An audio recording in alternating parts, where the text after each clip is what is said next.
UP के कुंडा से विधायक और अपने बाहुबल के लिए जाने जाने वाले रघुराज प्रताप सिंह उर्फ राजा भैया इन दिनों मुश्किलों में चल रहे हैं।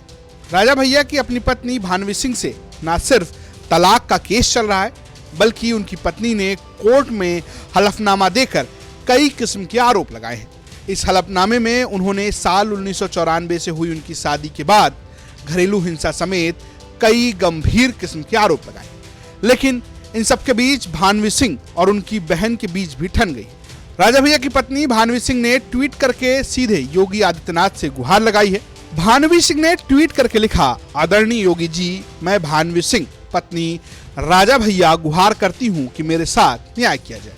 लखनऊ पुलिस मेरी शिकायत पर कार्रवाई नहीं कर रही है।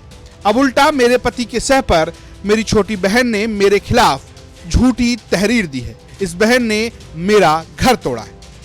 दरअसल भानवी सिंह अपने हलफनामे में राजा भैया के साथ बहन पर भी आरोप लगाए। इसको लेकर बहन की ओर से तहरीर दी गई और इसके बाद ट्वीट सामने आया। हालांकि भानवी सिंह ने अपने हलफनामे में काफी कुछ कहा है।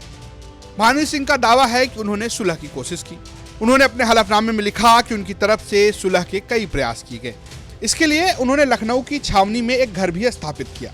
राजा भैया ने उनके साथ भले ही अच्छा व्यवहार ना किया हो, लेकिन भानवी सिंह शादी जारी रखने और सुलह करने को तैयार है। इसके अलावा डांस बार में जाने का भी आरोप लगाया है। हलफनामे में भानवी सिंह की ओर से आरोप लगाया गया कि राजा भैया का एक करीबी रिश्तेदार और एक प्रमुख चैनल के साथ काम करने वाली पत्रकार के साथ संबंध है। साथ ही साथ ये भी आरोप लगाया कि राजा भैया अक्सर डांस बार जाते थे और कई महिलाओं के साथ उनके संबंध थे। भानवी कुमारी का आरोप है कि उन्होंने इन मामलों पर जब आपत्ति जताई तो उन्हें बार बार पीटा गया, अपमानित किया गया और वैवाहिक घर छोड़ने के लिए मजबूर किया गया। भानवी सिंह का यह भी कहना है कि जब बच्ची को पिता से दूर रखने के लिए उन्होंने उसका एडमिशन दिल्ली के एक स्कूल में कराया था, तब राजा भैया अपनी बच्ची को इतनी बुरी तरीके से पीटते थे कि उसके सुनने की क्षमता खत्म हो गई थी। वहीं इस मुद्दे पर राजा भैया के मुंह बोले भाई और जनसत्ता दल लोकतांत्रिक के एमएलसी अक्षय प्रताप सिंह ने भानवी सिंह को मानसिक रूप से बीमार बताया है। तलाक आदरणीय राजा भैया ने 29 साल बाद दाखिल किया है और तलाक आदमी ऐसे नहीं देता, कुछ ना कुछ कारण होता है। जब सर के ऊपर पानी जाता है तभी आदमी ऐसी स्थिति 29 साल की उम्र में तो तभी देगा जब, और बच्चे जब बालिग हो गए, जब बच्चे बालिग हो गए तब उन्होंने दिया। घर में उनकी ऐसी हरकतें थी। हमने कहा ना कि उन्होंने बहुत धैर्य का परिचय दिया, धैर्य का परिचय देते हुए फेस करते रहे। फेस करते हुए जब बच्चे बड़े हो गए, जब बालिग हो गए, बच्चे अपनी अपनी जगह पे हो गए, कॉलेज में चले गए, तब उन्होंने ये स्टेप लिया कि जो है, और जो उन्होंने आरोप लगाए हैं जहाँ तक, तो आरोप तो उनके निराधार है। क्योंकि राजा भैया ने जब दाखिल किया उसके बाद कोर्ट ने 2 बार उनको नोटिस दिया।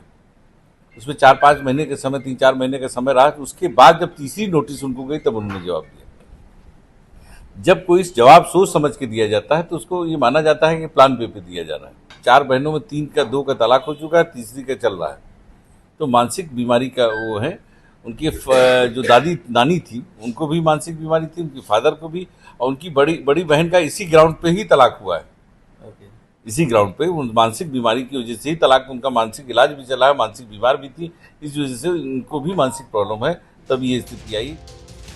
हालांकि इस मामले पर भानवी सिंह और राजा भैया के वकीलों ने टिप्पणी करने से इनकार कर दिया है। भानवी सिंह का कहना है कि वो तलाक देने के लिए तैयार नहीं है। भानवी सिंह ने इस आरोप से साफ इनकार किया है कि उन्होंने अपने पति को छोड़ दिया है और वह उनके साथ नहीं रहना चाहती। दिल्ली के साकेत कोर्ट में मामले की सुनवाई चल रही है और सुनवाई की अगली तारीख 17 अक्टूबर को तय की गई। दिल्ली से अनीसा माथुर, लखनऊ से आशीष श्रीवास्तव के साथ ब्यूरो रिपोर्ट यूपी तक।